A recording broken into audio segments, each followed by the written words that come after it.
Mi familia me humilló en la cena de Año Nuevo, diciendo que solo me toleraban. Me fui en silencio. 2 días después, mi venganza llegó en una caja que dejé en su puerta. Al abrirla, sus insultos se convirtieron en gritos de pánico y horror. Mi nombre es Ava Thompson. Tengo 29 años y en la víspera de Año Nuevo aprendí exactamente lo poco que la sangre puede significar dentro de una familia que solo respeta lo que puede usar. La cena apenas había comenzado cuando salieron los regalos. Cajas brillantes apiladas junto al árbol, cintas que atrapaban la luz del candelabro, mientras todos sonreían como si estuviéramos protagonizando un recuerdo perfecto de vacaciones. Debería haber sabido no esperar nada. Me senté con las manos cruzadas en mi regazo, viendo cómo pasaban paquete tras paquete alrededor de la mesa. Cada nombre pronunciado con calidez, cada sonrisa respondida con aplausos, y con cada regalo mi pecho se apretaba porque el mío nunca llegaba. Luego sí llegó. Mi madre, Deborah Thompson, tomó una caja larga de color crema, me miró directamente y la deslizó por delante de mi plato sin disminuir la velocidad. En cambio, la colocó en las manos de mi hermano, Brandon Thompson. Él sonrió antes incluso de abrirla. La miré, esperando la corrección, la explicación, la señal más pequeña de que esto era un error. Ella no parpadeó. No hay nada para alguien que no contribuye nada, dijo como si estuviera comentando el tiempo. Mi padre, Robert Thompson, ni siquiera levantó los ojos de su vaso. Te toleramos. Y eso es todo. Mi hermano se rió por lo bajo y se recostó en su silla como si hubiera ganado algo. Aquí no pintas nada. Entonces sonreí. No porque me doliera, no porque los perdonara. Sonreí porque en ese preciso momento, algo dentro de mí se volvió frío y claro. Aparté mi silla, me levanté, me puse el abrigo y salí antes de que nadie pudiera confundir mi silencio con debilidad. 2 días después, exactamente a las 7 de la mañana, dejé una caja sellada en su porche delantero, toqué el timbre y desaparecí antes de que la puerta se abriera. Cuando mi madre miró dentro, gritó. No lloré en el coche. Eso fue lo primero que me concedí al salir de esa casa. Ni lágrimas, ni manos temblorosas, ni fantasía de que me llamarían antes de que llegara al final de la calle. La nieve trazaba finas líneas blancas a lo largo del parabrisas y el calefactor soplaba contra mi cara mientras las palabras se repetían con precisión quirúrgica. No contribuye nada. Te toleramos. Aquí no pintas nada. La gente cree que la humillación es ruidosa, pero la peor es silenciosa. Se asienta en tus huesos y empieza a organizar viejos recuerdos en un patrón que ya no puedes negar. Cuando regresé a mi apartamento, no estaba pensando en una cena. Estaba pensando en 20 años de ser útil pero nunca valorada. Estaba pensando en conciertos escolares a los que nadie venía porque mi hermano tenía un partido, en fines de semana universitarios que pasé en casa reconstruyendo hojas de inventario para la empresa familiar mientras él llevaba a clientes con la tarjeta de papá y volvía a casa elogiado por ser naturalmente talentoso. Estaba pensando en el año en que el negocio de envíos de mi padre casi colapsa y pospuse la escuela de posgrado para mantenerlo vivo. Renegocié contratos con proveedores, manejé retrasos aduaneros, reconstruí horarios de personal, corregí errores de nómina y cubrí brechas de flujo de caja con mis propios ahorros más veces de las que nadie sabía. Hice el trabajo en silencio porque creía que la lealtad ganaba un lugar. No lo hace. No en una casa donde tu rol se decide antes de que hables. Su empresa ya no era realmente de mi padre, aunque a él todavía le gustaba decirlo. Él era la cara. Mi madre, Deborah, jugaba a ser la guardiana de las apariencias, anfitriona de cada día festivo, guardiana del mito familiar. Mi hermano menor, Brandon, tenía el título, la oficina y los elogios. Pero yo era la que sabía que cuentas estaban sangrando, que clientes estaban a punto de irse, que personal del almacén podía ser de confianza, que convenios de préstamo pendían de un hilo y que firmas se habían hecho en pánico después de la medianoche para evitar que el banco cerrara las puertas. Lo sabía porque había hecho el trabajo. Lo sabía porque cuando todos los demás dormían, yo seguía respondiendo correos electrónicos bajo luces fluorescentes con café recalentado a mi lado y un calendario de nóminas abierto en mi regazo. Alrededor de la medianoche, mi teléfono vibró. Ni una disculpa, Ni una explicación, solo un mensaje de Brandon en el chat grupal familiar con una foto del reloj que mamá le había entregado sobre mi plato. Resopla pie de foto, supongo que el trabajo duro tiene su recompensa. Mi padre reaccionó con un pulgar hacia arriba. Mi madre envió un emoji de champán. Miré la pantalla, luego las filas de carpetas que cubrían la pared frente a mi escritorio. Contratos, libros de contabilidad, informes de cumplimiento, historiales de cuentas. Cada año invisible de mi vida tenía papel detrás. Me levanté, crucé la habitación y empecé a bajar cajas una por una. Si querían llamarme nada, entonces les mostraría exactamente lo que se desvanecía cuando nada se marchaba. Esa fue la primera hora del 1 de enero. Al amanecer, el suelo de mi apartamento estaba cubierto de archivos, blocs legales, notas adhesivas, carpetas de impuestos antiguas e impresiones de correos electrónicos que una vez había archivado porque pensaba que proteger la empresa significaba proteger a mi familia. A mediodía, entendí algo que había sido demasiado leal para admitir. Si me iba en silencio, reescribirían mi ausencia como un fracaso. Si me quedaba y suplicaba, lo disfrutarían. La única opción que quedaba era hacer que la verdad fuera costosa. A las 10 de la mañana, me reuní con la única persona en mi vida que alguna vez me había mirado y había visto la diferencia entre fuerza y obediencia. Su nombre era Chloe Miller, y había sido mi amiga desde la universidad, de mente aguda, impaciente con las tonterías y casi ofensivamente buena para escuchar lo que la gente intentaba no decir. El café estaba medio lleno, las ventanas empañadas por el aire invernal y el vapor del espresso, pero apenas probé mi bebida. Le conté todo, desde el regalo hasta el chat grupal, pasando por los años que había pasado llevando un negocio que nunca pondría mi nombre en nada importante. Esperaba ira de ella. Lo que obtuve fue peor y mejor al mismo tiempo. Claridad. Escuchó sin interrumpir hasta que terminé. Luego dijo, deja de llamarlo familia cuando lo que quieres decir es un sistema privado construido alrededor de tu silencio. De hecho, me reí una vez con eso, no porque fuera gracioso, sino porque caló muy hondo. Se inclinó hacia adelante y me hizo la pregunta que nadie en esa casa me había hecho nunca. ¿Qué pierden si ya no estás disponible? Abrí la boca para responder y luego me detuve porque la lista llegó demasiado rápido. Mi padre perdería la continuidad operativa en una semana. Mi madre perdería el acceso a la versión pulida de la realidad que yo seguía fabricando para clientes, personal y familiares. Brandon perdería la ilusión de que su título significaba competencia. El banco perdería su punto de contacto favorito. 3 clientes importantes perderían a la única persona en la que confiaban para solucionar problemas antes de que escalaran. Los auditores perderían a la empleada que tranquilamente traducía el caos en orden cada trimestre. Y si los archivos equivocados salían de mi control, mi familia perdería algo incluso más grande que la comodidad. La historia que contaban sobre quién construyó todo y quién merecía el crédito. Chloe me miró fijamente mientras hablaba, luego se recostó lentamente. Entonces, esto no se trata de venganza porque hirieron tus sentimientos anoche, dijo. Se trata de consecuencias porque pasaron años pisoteándote y llamándose a sí mismos más altos. Esa frase cambió la forma del día.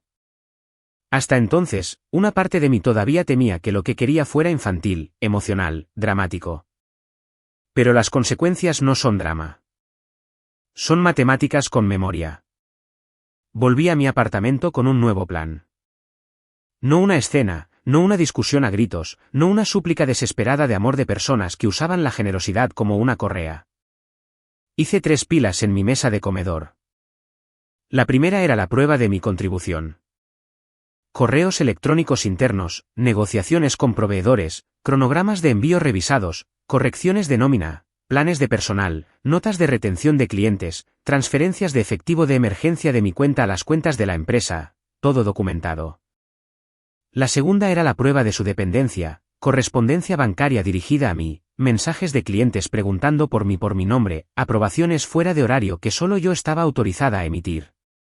Y una carta de poder que mi padre había firmado durante un susto médico y nunca volvió a pensar en ella. La tercera pila era la prueba de su mala conducta, los retiros no autorizados de Brandon disfrazados de gastos de ventas, la manipulación de mi madre de los reembolsos de proveedores en su presupuesto de eventos domésticos. Y el hábito de mi padre de firmar certificaciones optimistas de ingresos después de que le hubiera advertido que los números eran inestables. No planeaba destruirlos con mentiras. Planeaba dejar de protegerlos con la verdad.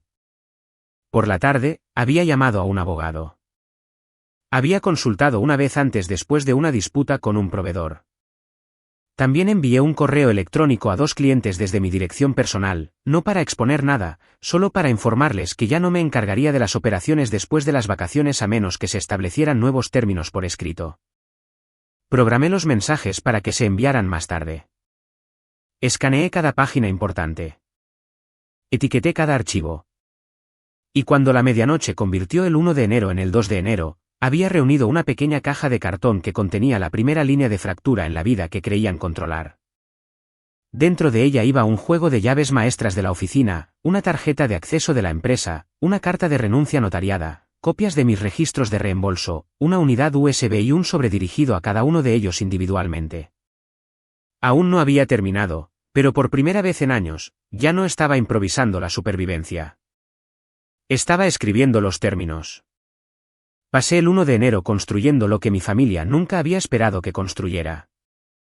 Distancia con estructura. La gente romantiza la liberación como si ocurriera en un momento dramático. Pero la verdad es menos cinematográfica y más peligrosa. La libertad comienza en el papeleo. Por la mañana, mi abogada había revisado mi carta de renuncia y el aviso adjunto que exigía el reembolso de los fondos personales que yo había adelantado a la empresa durante 31 meses. La cantidad era lo suficientemente grande como para hacer sudar a cualquiera, pero no inventada, no inflada, no emocional. Cada transferencia estaba respaldada por un extracto, cada pago de emergencia documentado, cada gasto categorizado. Si mi padre quería llamarme ingrata, era libre de hacerlo por escrito. También revisé los documentos del fideicomiso que mi abuelo había dejado años antes. Nunca me había favorecido abiertamente, pero había notado más de lo que los demás se daban cuenta. Enterrada en el papeleo había una posición minoritaria de capital reservada para mí cuando cumplí 25 años, nunca transferida correctamente porque mi padre necesitaba tiempo para reestructurar. Resopla lo había dejado pasar entonces porque estaba exhausta y aún lo suficientemente ingenua como para creer que el retraso era administrativo, no estratégico. Pero los documentos eran válidos. Y una vez que mi abogada los vio, todo su tono cambió. No era solo una hija con exceso de trabajo y recibos. Era una accionista a la que habían dejado de lado deliberadamente mientras usaban mi trabajo para preservar el valor de la misma empresa conectada a mi herencia. Eso ya no era un desprecio familiar. Eso era una ventaja. A mediodía, había hecho algo que debería haber hecho hace años. Llamé directamente al gerente de relaciones bancarias usando la autoridad que aún estaba vinculada a mi nombre. No acusé a nadie de fraude. No hice amenazas. Simplemente le informé que renunciaba a todos los roles operativos con efecto inmediato, que ya no serviría como garante de emergencia en notas de estabilización de proveedores a corto plazo firmadas durante el año anterior. Y que todas las futuras representaciones sobre operaciones deberían dirigirse a la dirección de la empresa sin depender de mis anteriores garantías verbales. El silencio en la línea duró lo suficiente como para decirme que entendía el peligro sin que yo lo explicara. Preguntó si la empresa seguía siendo estable. Respondí con cuidado, eso depende de cuánto de esa estabilidad creía que era yo. Luego redacté las 3 cartas para la caja. La carta de mi madre fue la más corta y de alguna manera la más cruel porque no la insultó ni una sola vez. Enumeré las vacaciones que había financiado cuando el efectivo escaseaba, los catering que había pagado, los regalos que había comprado y etiquetado, los cheques que había cubierto cuando su presupuesto de anfitriona excedía la realidad. Y la cantidad exacta de mi salario que me había convencido de aplazar por el bien de la familia. Al final, escribí, dijiste que no hay nada para alguien que no contribuye nada. Adjunto un registro de lo que pagó, nada. La carta de mi padre fue más fría.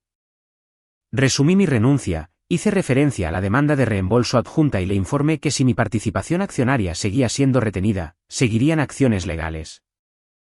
El sobre de Brandon contenía copias de 4 informes de gastos, registros de seguridad del almacén y una captura de pantalla de un cargo de casino que había disfrazado de entretenimiento de clientes. En la última página, escribí, tenías razón. No pertenezco a un lugar donde la incompetencia es recompensada y el trabajo es enterrado. Por la tarde, pasé en coche una vez por la casa de mis padres, no para entrar, no para dudar, solo para mirar. Las luces navideñas aún colgaban en el porche, parpadeando en rojo y blanco sobre una casa que se había alimentado de las apariencias toda mi vida. Detrás de esas paredes vivían mi padre, Robert Thompson, que amaba el control más que la verdad. Mi madre, Deborah Thompson, que medía a la familia en jerarquía, no en afecto. Y mi hermano, Brandon Thompson, de 31 años y aún convencido de que la confianza contaba como talento. Durante años, pensé que nombrarlos honestamente me haría desleal. En cambio, me hizo precisa. A las 6:12 de la mañana del 2 de enero, pegué las cartas en su lugar, coloqué las llaves y la tarjeta encima de los documentos, deslicé la unidad USB debajo de ellos y cerré la tapa. La unidad contenía copias de todo lo esencial, registros de dependencia de clientes, historial de reembolsos, correspondencia interna y borradores de avisos preparados para el abogado en caso de que intentaran bloquearme o desprestigiarme públicamente. No era una bomba. Era simplemente la verdad organizada lo suficientemente bien como para explotar al contacto. Exactamente a las 7 de la mañana, coloqué la caja en el porche, toqué el timbre y retrocedí a las sombras junto a los setos, donde la cámara de seguridad nunca llegaba del todo. Escuché pasos, el cerrojo, la apertura de la puerta y luego la voz de mi madre, aún ronca por el sueño. Se agachó, levantó la tapa, y el primer sonido que hizo no fue una palabra. Fue un ruido agudo e involuntario, como si alguien hubiera tocado un cable con corriente. Luego vino el grito. ¿Qué es esto? No, esto no puede estar pasando. Mi padre apareció justo detrás de ella, quitándole los papeles de las manos con la impaciencia irritada de un hombre seguro de que cualquier problema se reduciría si lo miraba con suficiente dureza. No fue así. Miró la copia del aviso bancario, luego los totales de reembolso, luego la carta de renuncia, y toda la sangre pareció abandonar su rostro a la vez. Llámala, espetó, pero su voz se quebró en medio de la frase. Brandon llegó el último, bostezando al principio, luego buscando su sobre con una irritación perezosa. Lo abrió, escaneó 2 páginas y palideció tan rápidamente que fue casi elegante. Ninguno de ellos miró hacia la calle. Ninguno de ellos me vio. Me quedé en la oscuridad invernal y observé la primera expresión honesta que esa familia me había mostrado jamás. ¿Miedo? Llamaron 18 veces antes de las 8:30. No contesté ni una sola. A las 9, mi padre había cambiado al buzón de voz. Cada mensaje más controlado que el anterior, lo que significaba que el pánico aumentaba. El primero exigía una explicación. El segundo me llamó emocional. El tercero decía, deberíamos manejar esto en privado antes de que se involucren personas innecesarias. El cuarto intentó un tono más suave y me pidió que fuera a tomar un café para que pudiéramos reiniciar el malentendido. Para el séptimo mensaje, ya no pretendía dignidad. Me necesitaba. Ese conocimiento debería haber sido gratificante. En cambio, se sintió clarificador. El poder suena diferente cuando finalmente deja de pretender ser amor. A las 10, recibí la confirmación de que los avisos programados a los clientes habían sido entregados. Estaban redactados profesionalmente y eran de alcance limitado. Me estaba retirando de mis funciones operativas. Cualquier coordinación futura debía dirigirse a la dirección de la empresa. Los problemas de servicio pendientes requerirían confirmación formal de la gerencia. Nada difamatorio, nada teatral. Pero para 3 clientes importantes que habían aprendido a lo largo de los años que gerencia significaba yo, el mensaje cayó como un terremoto. En media hora, un cliente respondió preguntando si el problema portuario de enero se resolvería a tiempo. Otro quería la seguridad de que la revisión de la ruta de envío refrigerado que yo había propuesto se mantendría. El tercero solicitó una conversación directa dado su papel central en recuperaciones anteriores. Les reenvié los 3 al buzón de entrada de la empresa, copié a mi padre y no dije nada más. A las 11:14, mi madre finalmente encontró la táctica correcta.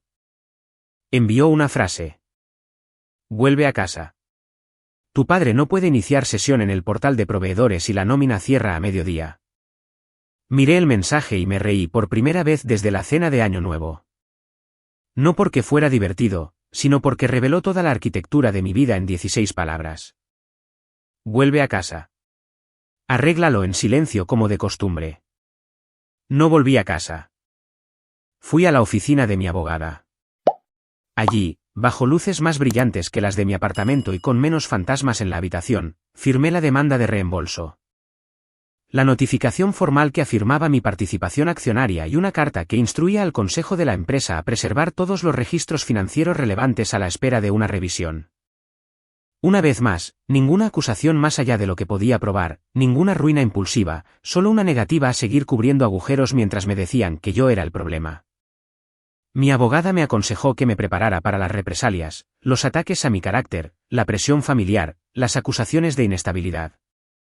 Asentí porque ya conocía su patrón. Intentarían convertir mi trabajo en un deber, mis límites en una traición y su dependencia en una prueba de que yo era cruel por retirarme. Las familias como la mía siempre llaman al fin de la explotación un cambio repentino de personalidad. A primera hora de la tarde, la primera grieta se ensanchó. El gerente de relaciones bancarias llamó para verificar si realmente me había retirado del estado de garante de emergencia.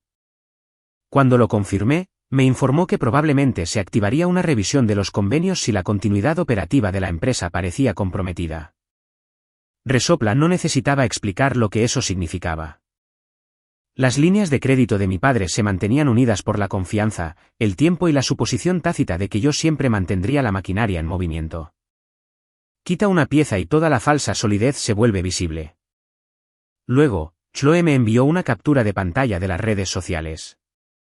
Mi madre había publicado un brillante collage de Año Nuevo la noche anterior a mi partida, incluyendo la mesa del comedor, los regalos, el nuevo reloj de Brandon y un pie de foto sobre la gratitud, la lealtad y la bendición de la familia.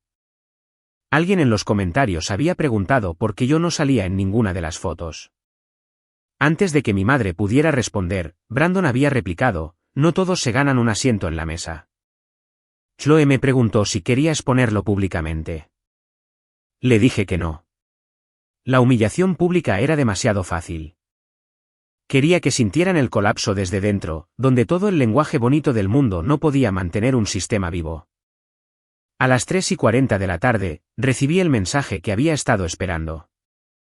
No de mi padre, no de mi madre, sino del controlador de la empresa, una mujer llamada Sandra, que había trabajado allí durante 20 años y sabía exactamente cuánto hacía yo, incluso cuando fingía no darse cuenta. Su texto era simple, preguntan dónde están los códigos de autorización de respaldo. Robert dice, cambiaste cosas sin permiso. ¿Lo hiciste? Respondí con una sola línea, aseguré el acceso hace meses después de que Brandon aprobara transferencias duplicadas desde la cuenta incorrecta. Revisa el correo electrónico del incidente del 14 de septiembre. 10 minutos después, ella respondió, lo encontré. Le copiaste a Robert. Él nunca respondió. Eso fue suficiente. Ya no tenía que defender la realidad. La realidad tenía un momento.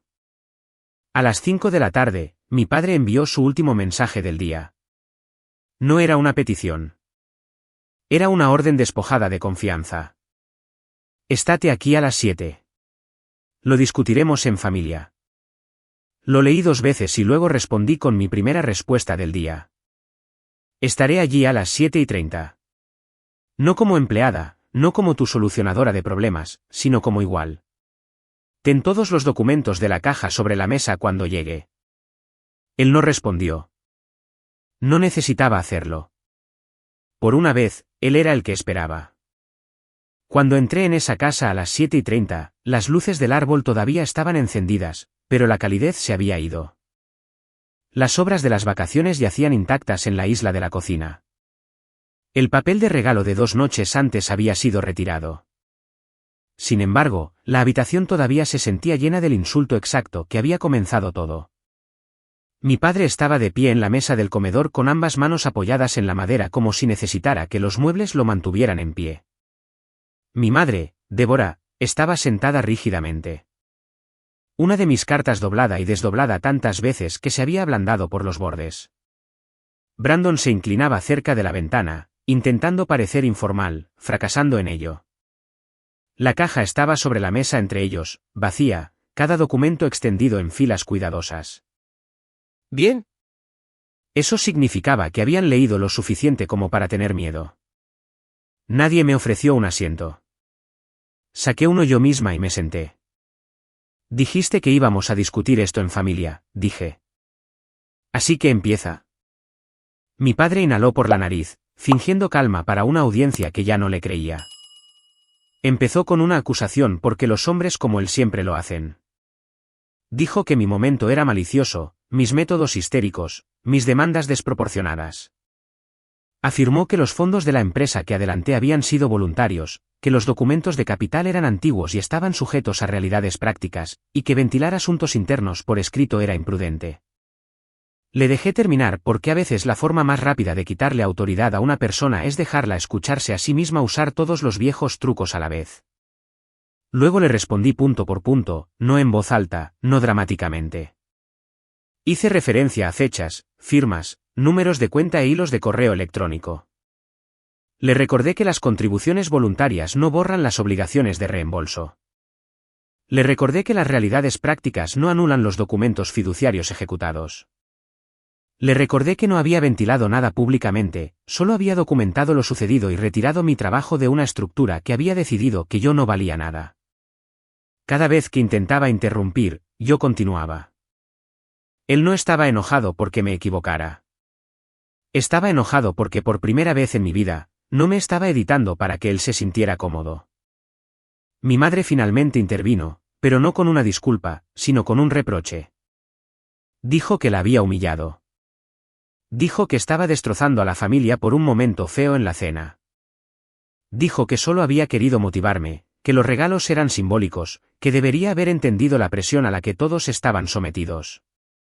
Esa era la especialidad de Débora, disfrazar la crueldad con el lenguaje de los estándares.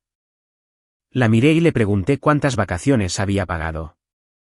Ella dijo que eso era irrelevante.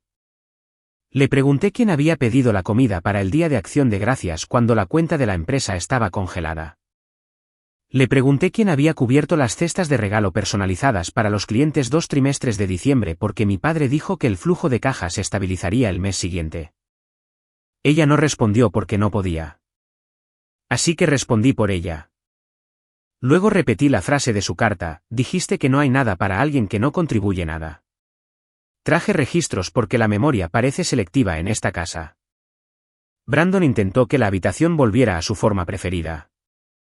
La burla.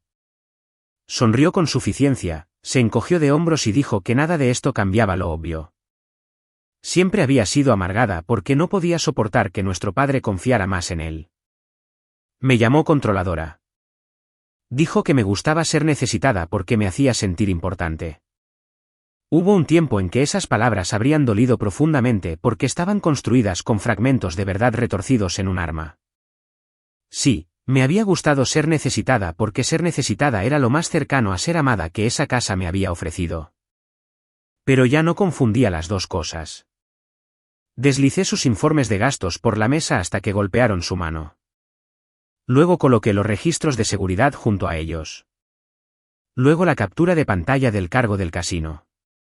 La sonrisa se desvaneció tan completamente que fue casi adolescente. No vine aquí a competir contigo, dije. Vine aquí porque construiste tu confianza sobre el trabajo que yo hacía y los errores que yo ocultaba. Él abrió la boca. Yo continué. El incidente nocturno en el almacén en agosto, yo lo manejé. El cliente del que presumiste haber retenido en octubre, yo negocié la extensión después de que te perdieras la llamada. La discrepancia de inventario que llamaste un fallo de software.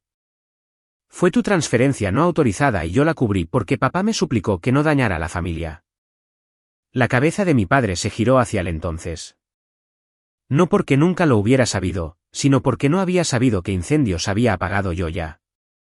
Fue entonces cuando Brandon cometió su peor error. Los hombres acorralados a menudo recurren a la crueldad más antigua disponible, y él tenía una lista.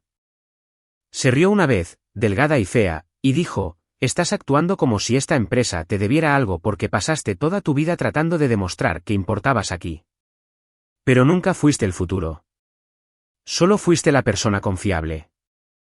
Mi madre cerró los ojos. Mi padre no dijo nada. Y en su silencio, la arquitectura de toda la familia quedó expuesta. Brandon no estaba revelando un secreto. Estaba nombrando el acuerdo. Hijo dorado, aire público, hija silenciosa, respaldo permanente. Sentí que algo dentro de mí se asentaba por completo. Gracias, dije. Los tres se mostraron confundidos. Eso es lo primero honesto que alguien ha dicho en esta mesa en años. Luego me levanté, saqué una carpeta de mi bolso y la coloqué frente a mi padre. Dentro había 2 documentos. El primero era mi demanda formal de reembolso y reconocimiento de la participación accionaria. El segundo era una propuesta. Si firmaban en 48 horas, aceptaría un reembolso estructurado, transferiría las operaciones diarias a un consultor interino externo en lugar de forzar una revisión inmediata y me abstendría de escalar cualquier reclamo de empleo o gobernanza más allá de lo que el Consejo requiriera. Si se negaban, seguiría la ruta completa disponible para mí, incluyendo la aplicación del capital, la revisión financiera y la preservación de pruebas en todos los asuntos reflejados en mis registros. No era misericordia, eran términos. Mi padre leyó la primera página, luego la segunda, y por primera vez en mi vida, lo vi no como un gigante, sino como un hombre que había confundido la dependencia con la autoridad, tanto tiempo que ya no sabía dónde terminaba una y empezaba la otra. Mi madre susurró mi nombre como si decirlo suavemente pudiera devolverme a la obediencia. Brandon miró los papeles y entendió, quizás más tarde que los demás, que esto ya no era una discusión familiar. Era una transferencia de gravedad. Nadie habló después de que establecí los términos. La casa estaba en silencio, excepto por el zumbido del refrigerador y la puerta de un coche distante afuera. Mi padre finalmente rompió el silencio, pero su confianza se había ido. Preguntó si realmente estaba dispuesta a arrastrar a la empresa a una revisión legal cuando mi propia herencia dependía de su valor. Le dije que finalmente estaba aprendiendo la diferencia entre valor y control. Si algo está podrido, fingir que está entero solo empeora el daño. Mi madre comenzó a llorar y dijo que las familias no deberían llevar la cuenta. Dijo que los estaba castigando y olvidando todo lo que habían hecho por mí. Le dije que no estaba olvidando. Estaba haciendo cuentas. Resopla querían actuar como si esto fuera por un insulto navideño, pero habían convertido el amor en una recompensa pública y el respeto en algo que podían retirar cuando les convenía. Luego, mi padre preguntó qué había en la unidad USB. Le dije que contenía todo lo necesario. Copias de registros, rastros de reembolsos, informes de incidentes, documentos de gobernanza e instrucciones a mi abogada si me amenazaban, me excluían o mentían sobre mí. También coloqué una carta sobre la mesa confirmando que estaba lista para exigir la transferencia de mi capital si volvían a retrasarse. Fue entonces cuando dejó de fingir que podía asustarme para que volviera a mi sitio. Resopla Brandon todavía lo intentó. Me acusó de actuar por despecho porque no podía soportar no ser celebrada. Dijo que estaba armando el papeleo contra la familia. Lo miré y me di cuenta de que ya no necesitaba que me entendiera. Le dije que la gente no me vería como vengativa. Verían que había dejado de ser conveniente. Luego dije lo que había sido cierto durante años. Le conté todos los líos que había limpiado detrás de él. Cada cliente al que había tranquilizado después de que él fallara, cada solución que yo había escrito y por la que luego se le elogiaba en público. Le dejé creer que estaba por encima de mí porque yo estaba demasiado ocupada sosteniendo el suelo bajo sus pies. Eso golpeó más fuerte que la ira. Miró a mi padre en busca de una negación, pero mi padre no dijo nada porque sabía que era verdad. Lo que siguió no fue dramático. Nadie gritó. Nadie suplicó. Mi padre pidió tiempo. Mi madre pidió que se mantuviera en privado. Brandon no dijo nada. Por primera vez, ellos eran los que pedían y yo la que decidía. Así que les di estructura, no perdón. Tenían 48 horas para firmar el acuerdo, reconocer mi capital, pagar lo que debían y contratar supervisión operativa externa. Si lo hacían, me retiraría y dejaría que los profesionales resolvieran lo que se pudiera salvar. Si no, haría cumplir todo. En la puerta, me volví una vez y los vi claramente. Mi padre atrapado por los documentos, mi madre sosteniendo la prueba del trabajo que había desestimado, y mi hermano dándose cuenta de que los aplausos no eran lo mismo que la competencia. Les dije que no pertenecía a ningún lugar donde mi trabajo fuera borrado y mi dignidad fuera el precio de quedarme. 48 horas después, firmaron. No porque me amaran, sino porque los hechos tenían peso y mi ausencia había tenido un costo. Mi transferencia de capital avanzó. Un consultor externo asumió las operaciones, y esa primavera lancé mi propia firma de asesoría. La empresa sobrevivió, pero más pequeña y bajo una vigilancia más estrecha. La siguiente Nochevieja, me compré un regalo, una pluma estilográfica. La usé para firmar el primer contrato para el negocio con mi propio nombre en la puerta. Por primera vez en mi vida, la celebración no se sintió como suplicar por un lugar. Se sintió como mantener uno.